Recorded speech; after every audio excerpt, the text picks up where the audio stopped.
Empezamos entonces con nuestro análisis del texto de San Tomás, sobre todo en cuanto a los aspectos metodológicos que nos conciernen de cara a abordar un texto de este tipo.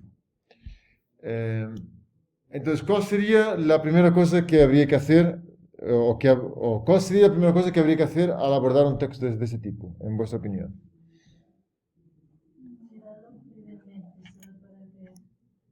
Cómo está estructurado, si hay subtítulos, Ok. un poquito de cómo está. De cómo está estructurado el texto. Claro, pero eso seguramente lo dices porque ya conoces algo de Santo Tomás. No, Pero sabes que es un santo, ¿no? sí. No, quiero decir que fuera de bromas, quiero decir que tenemos ya automáticamente una cierta contextualización y por eso saltamos de ese punto. Pero antes hasta incluso del trabajo previo que has mencionado bastante bien, que es el de situarme en el texto, si hay un índice, si hay partes integrantes, conviene que uno se sitúe mínimamente en quién es el autor, ¿no? Y en qué contexto escribe. Entonces nosotros sabemos que Santo Tomás de Aquino es sobre todo un teólogo. ¿Sabéis de qué comunidad es? Dominico, ok. Y escribe en siglo 12 o 13. 13. 13. Escribe en el siglo XIII y el contexto en el que escribe es un contexto muy distinto, por ejemplo, al de los santos padres, como puede ser Justino o puede ser, bueno, Agustín ya es un poco distinto, pero Hilario de Poitiers, por ejemplo, que escriben textos sobre todo apologéticos en un contexto frecuentemente de minoría cristiana. Mientras que aquí estamos en una elaboración ya muy grande de la doctrina cristiana y por eso Santo Tomás tarda mucho tiempo, o sea, dedica mucho tiempo a la filosofía como trabajo previo a la teología. Entonces ya es ya estamos en la fundación de las universidades, por ejemplo. Es un profesor de universidad, es un gran escritor, escribe con personas, él dicta lo que no escribe él personalmente, sino que dicta, y se dice que era tan brillante que era capaz de estar dictando varios libros al mismo tiempo, no al mismo tiempo, digamos, físicamente, pero por ejemplo, por la mañana pues dictaba sobre una obra y por la tarde sobre otra. Eso es necesario tener una mente muy aguda y una gran memoria y muchas cosas. Y él escribió así, se dictó a Sí, otros sí. escribió. Ahora, digamos, sé que gran parte lo ha hecho así, no creo que todo, pero gran parte lo ha hecho así. Bien, pues esa es la primera cosa con la contextualización. Después, ver la estructura. En cuanto a la estructura, ¿qué habéis encontrado? El texto que os he dado, ¿qué era? Un comentario primero, o si es su argumento del mundo. No, pero yo os he dado un archivo, ¿verdad? ¿Ese archivo qué era? O sea, a nivel académico, ¿qué bicho era? Digamos así. Es un artículo, ¿ok? De un autor que se llama... No lo tenéis ahí, ¿no? O sea, el comentador es José Ignacio Saraniana. Exactamente. Que escribe en la Universidad de Navarra y presenta una traducción específica del texto de Tomás. ¿Okay? Entonces, no os he dado un opúsculo con el texto directamente, sino que os he dado el texto inserido en un comentario a la traducción que ahí se presenta. No tengo presente de quién es la traducción, pero probablemente es del Sarayana mismo.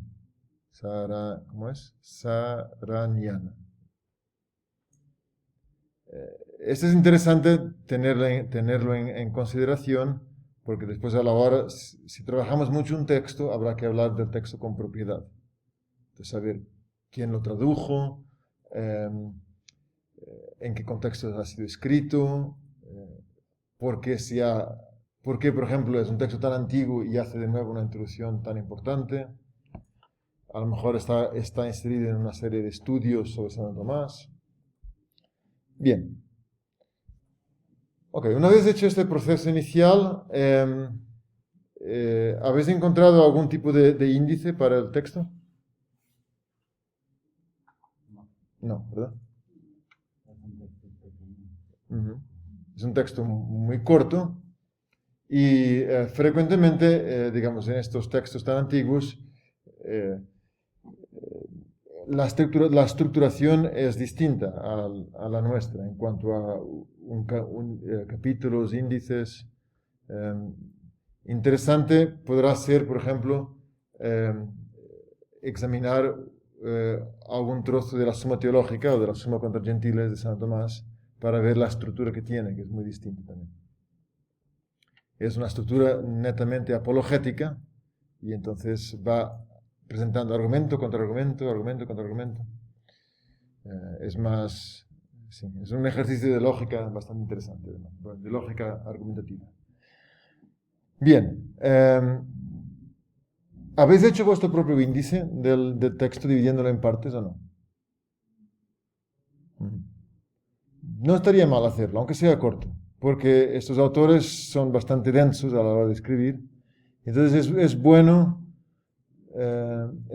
tener vuestro propio índice una vez que podéis... O sea, muchas veces un comentario como el que tenemos aquí ya nos podría indicar cómo dividir el texto. ¿Ok? Bien. Y una vez hecho este trabajo inicial, ¿habéis leído la introducción directamente o habéis ido al texto directamente? ¿Ok? ¿Hay alguien que ha ido al texto directamente? También es posible, ¿eh? O sea, uno puede aventurarse a ir al texto y después ir a la introducción y después volver al texto. No está dicho que... O sea, no hay un método fijo para hacerlo. Entonces es bueno que vayáis encontrando vuestra forma. Y por ejemplo, si conoces ya un poco a Tomás, puede que te guste ir directamente al texto para ver de qué se trata y cómo se desenvuelve. Ok, una vez leído la introducción, habéis pasado al texto, ¿verdad? ¿Fue de difícil comprensión? Yo más de una vez digo que me parece más difícil entender los comentarios introductorios que el texto. Ujú. Es un comentario interesante. Porque yo creo que nos volvimos demasiado académicos y demasiado técnicos y Ujú. ponemos unos análisis interminables sobre cosas y ellos son más sencillos. Ujú. ¿Quién tiene la misma impresión o una impresión distinta? Nadie.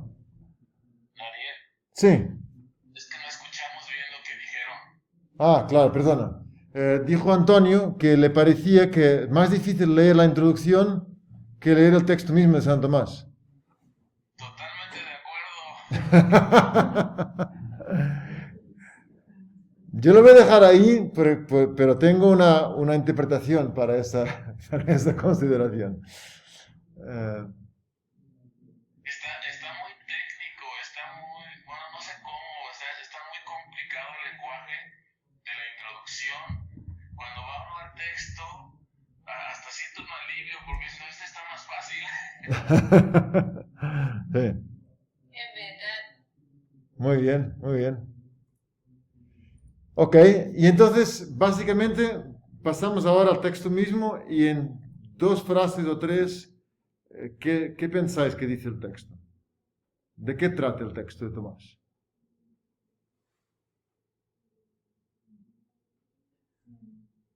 El mundo es ejemplar, existir. Ajá. Si no, como Josué, o como estaba hablando mucho de Dios y como de posibilidades. Que Dios es todopoderoso, básicamente, que puede crear algo de nada o puede crear algo que, no sé si entendí bien, pero es como casi como ha existido para siempre, desde siempre, pero lo he hecho en un momento. Ok. Sí. Ajá. Aquí quizá el castellano aquí te va a traicionar un poquitín, Sí, ok. porque Pero está Teresa intentando dar un resumen del texto, pero es difícil porque, digamos, el control del castellano ya para una cosa tan técnica es más difícil.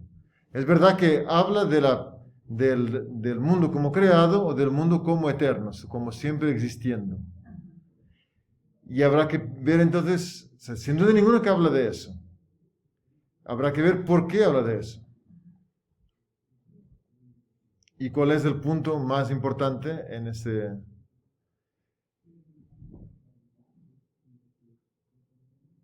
Sé que este texto es motivado por aquellos que dicen que el mundo es eterno. Yo lo que confieso que ya he leído hace algún tiempo y ya no estoy... pero la idea que me da es que él dice que el mundo no es eterno exactamente porque ha tenido un momento inicial de creación. Y entonces él está en una posición un poco apologética, defendiendo su visión contra aquellos que dicen que el mundo es eterno. Ok. Entonces, Santo Tomás está argumentando contra los que afirman la eternidad del mundo, como pudieran ser, por ejemplo, no solo filósofos de su tiempo, sino la mayor parte de los filósofos griegos. La mentalidad griega no concibe el concepto de creación. Entonces, es un punto importantísimo en un artículo o en un texto que tú identifiques bien el núcleo de la cuestión que se está tratando. Pueden ser varios núcleos, en este caso el texto es corto, pero sin duda ninguna que está este contraste entre una noción de un mundo creado de la nada o de un mundo que siempre ha existido. Entonces aquí está el centro de la cuestión. Después, a partir de aquí, tú puedes hacer preguntas al texto. Tú puedes hacer... Entonces, Santo Tomás afirma la creación del mundo por motivos de fe o por motivos filosóficos. Si yo digo que el mundo es eterno, ¿significa que no hay Dios?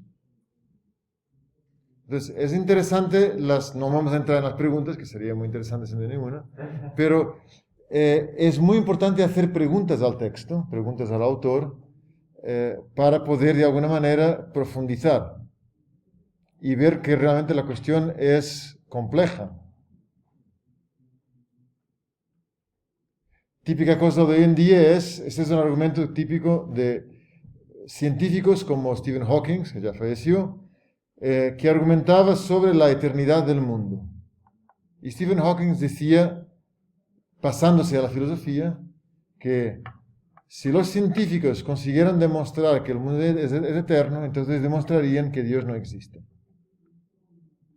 O sea, esta argumentación no es para nada especialmente moderna, es una argumentación a la que está, digamos, intentando dar respuesta Santo Tomás.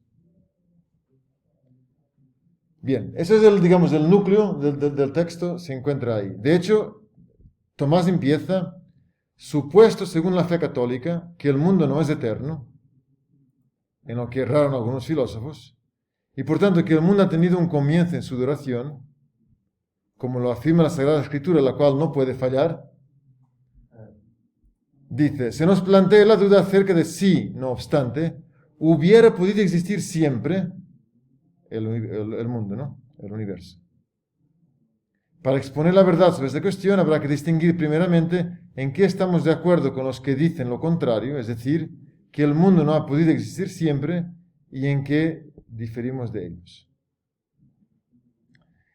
Realmente es un ejercicio de argumentación filosófica la que hace Santo Tomás. Vamos a concluir esos 15 minutos iniciales.